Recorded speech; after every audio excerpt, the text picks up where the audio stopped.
Как се казваш? Даниела Чопова. Живея от 21 година в Израел.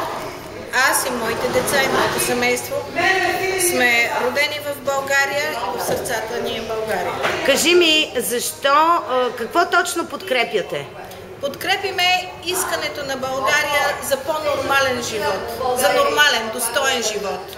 Независимо в какво в момента ни обвиняват, че има една, втора, трета страна, 3 искания, всичко това е обединено в едно. Народа и ние, заедно с тях, искаме един достоен живот за нашите близки, за нашите сънародници. Не е ли много общовато това? Как ще стане?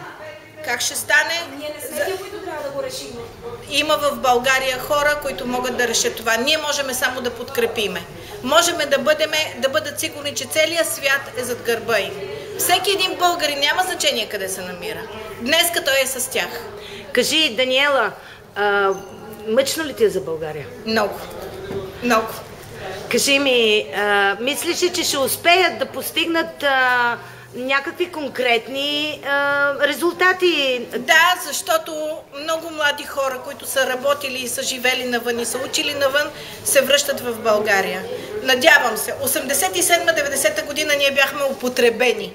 Надявам се новото поколение, децата ни, сина ми също иска да се върне в България.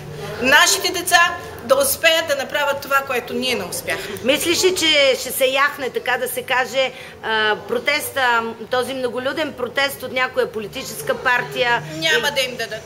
Няма да им дадат. Няма да им дадат тази възможност. Защо си така убедена? Сигурна съм. Вярвам в младото поколение. Вярвам в младото поколение българи. Благодаря ти, Даниела. Успех!